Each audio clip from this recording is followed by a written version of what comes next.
2311 Racing will move Bubba Wallace to the 45 car for the final 10 races, and Jeremy Clements, that lovable underdog winner at Daytona from this past weekend, fails post-race inspection.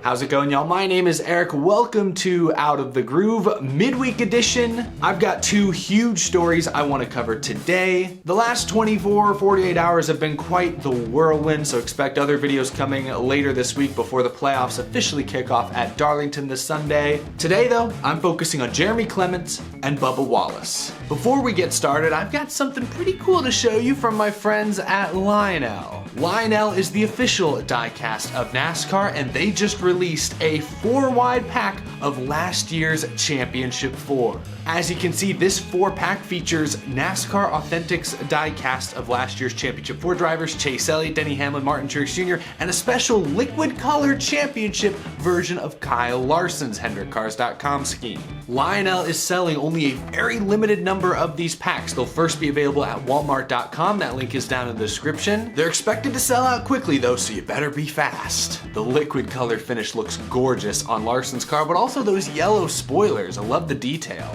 Again, you can order this pack for yourself at Walmart.com, link down in the description, but we're also going to be giving a pack of these diecasts away. Click that first link down in the description to see how you can enter for a chance to win your own 2021 Championship 4-pack of NASCAR Authentics diecast. Thanks to Lionel for sponsoring Out of the Groove. Let's begin with Jeremy Clements. This past Friday night, actually early Saturday morning, Jeremy Clements survived the carnage at Daytona in the Xfinity race to get his second career win, his first win since 2017. The small family-owned and operated team out of South Carolina was now qualified for the playoffs for the second year in a row. A huge moment for Jeremy Clements, who I must admit is a friend of the show. We've been on his car a couple times as an associate sponsor. He's been on this show before. Really nice guy, love Jeremy. Really cool to see him win that race this past week, and as messy as the event itself was, unfortunately, yesterday, NASCAR issued an L2 level penalty to Clements for violating several sections of the rulebook, most notably Section K. Section K of the rule states that the intake manifold must conform to NASCAR templates, gauges, scales, fixtures, and any and all other measuring devices, and so on and so forth. An issue with the engine that was discovered at the NASCAR R&D Center during the week during their extensive teardown process. Because this infraction was found at the R&D Center during the week and not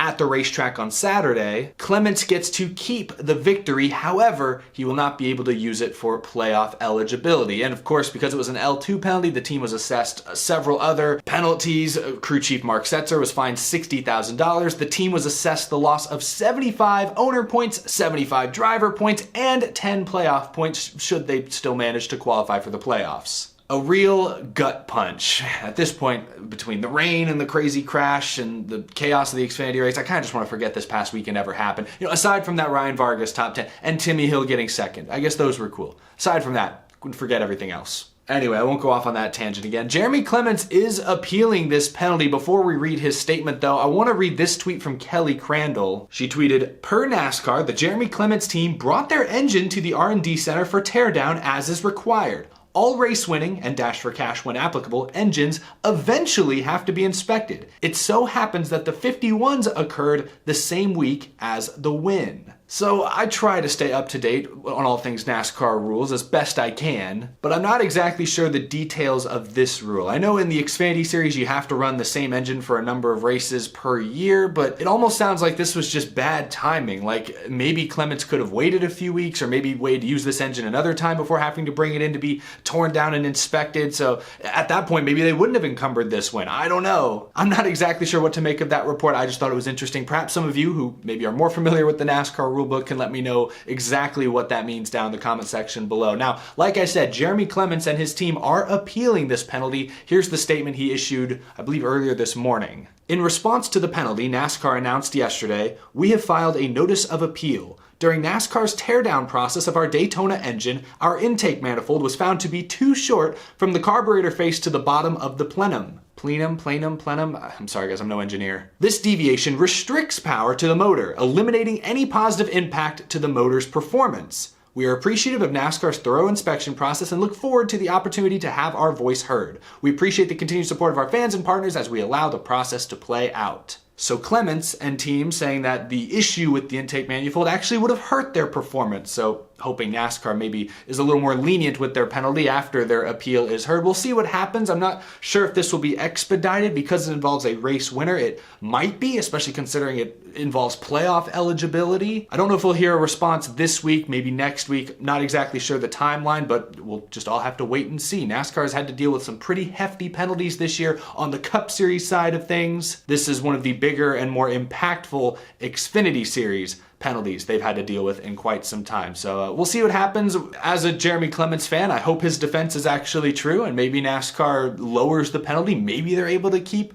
credit with the win. I doubt it. As a Matt Kenseth fan, I remember back in 2013, he won a race, I think it was at Kansas, and then later they found one of the connecting rods in the engine to be like slightly below the required weight, and they took the win away, docked him 50 points, something crazy. Kenseth and Joe Gibbs Racing appealed that penalty and got the vast majority of it significantly reduced, but they still encumbered the win. So no matter what happens here for Jeremy Clements and team, I doubt this win will count towards the playoffs, but I could be wrong. We'll wait and see how this plays out. The Clements news broke yesterday, but today, this afternoon as a matter of fact, some pretty big news broke on the Cup Series side of things. 23XI Racing announced today that Bubba Wallace will drive the number 45 car for the rest of the season. Bubba Wallace typically drives the number 23 car, but after this past weekend at Daytona, Bubba Wallace failed to qualify for the playoffs. The 45 car, the other 23XI car, however, is still very much eligible for the Owners' Championship. 23XI Racing team president Steve Lauletta released this statement. After consulting with NASCAR, we made this decision in the best interest of the entire organization and for all our employees who helped earn a spot in the playoffs for the Owners' Championship through their hard work. While Ty Gibbs has done a great job for us in the number 45 car, we feel that Bubba's experience in this car at the upcoming playoff tracks and his recent momentum will give 23XI the best chance at maximizing our points each weekend. We recognize that this is a unique opportunity in the Cup Series, and we're grateful to our employees and partners for standing with the team and supporting this decision. So let's clear up a few key details here. Really nothing is changing for Bubba aside from the number on his door. He will still be working with Booty Barker, the same crew chief. He'll work with the same pit crew. The same sponsors are even coming over. The only difference is the number on the side. Instead of 23, as it's been all year, it'll be the number 45 because now he is driving the 45 in pursuit of an Owners' Championship. You heard the name Ty Gibbs in there. He is expected to drive the 23 car now for these final 10 races. That's basically it. When Kurt Busch rescinded his playoff waiver requests last week, he was taking himself out of contention for the Drivers' Championship, which is the playoff grid we mainly focus on every single year. That's the one where Austin Dillon just won his way in and Ryan Blaney grabbed the final spot on points. The Owners' Championship is a completely separate thing. I mentioned Ryan Blaney. He qualified for the Drivers' Championship on points.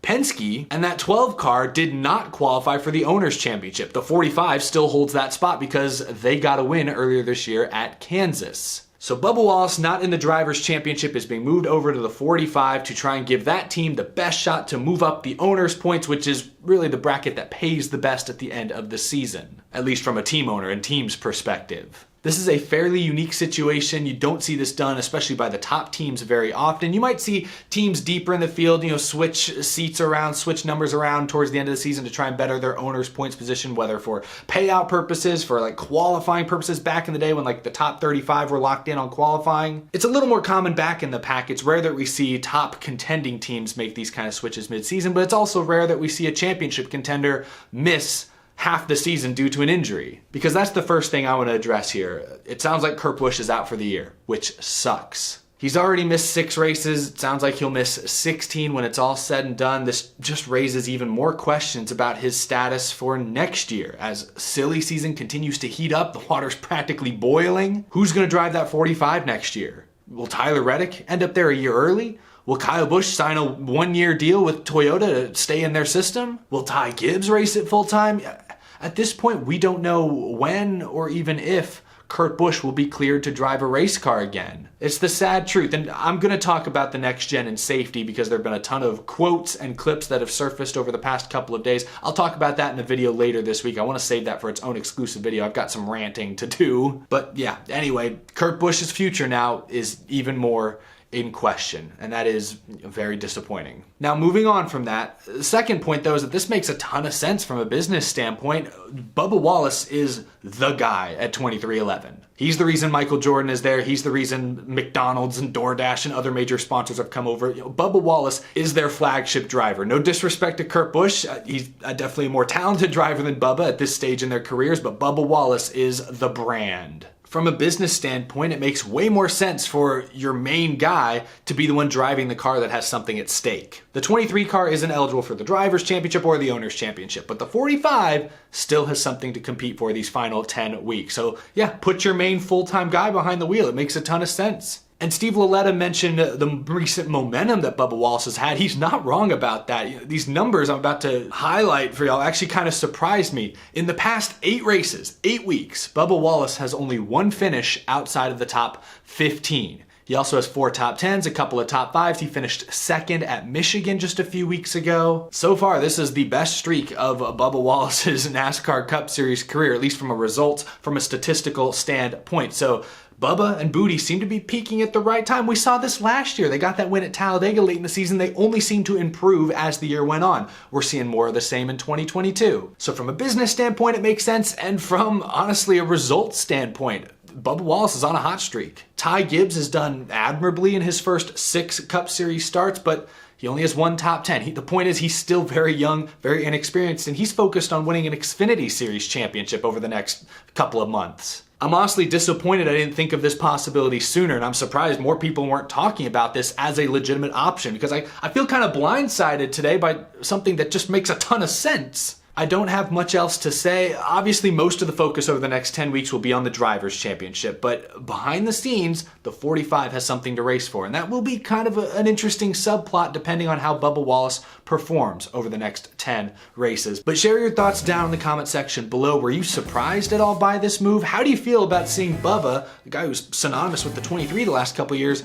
now behind the wheel of the 45? It's, from a branding standpoint, it's a little difficult, but at least it's temporary, I suppose. I don't know, leave a comment down below. A lot of crazy stuff happening this summer in the world of NASCAR news. Just add this to the list. Thank you so much for watching, y'all. If you're new to the channel, hit that subscribe button down below so you don't miss any future episodes. Again, Lionel doing that giveaway. Check out that top link down in the description, or you can buy the pack as long as it's still in stock at walmart.com. All those links are down in the description below. And as always, a big thank you to my Patreon supporters. I truly appreciate your very generous support. That will do it for this video. I'll give you guys my playoff picks later this week, and then we got to talk next gen and safety. Yes, we do have to have that difficult discussion. Thanks for watching. I'll see you again very, very soon.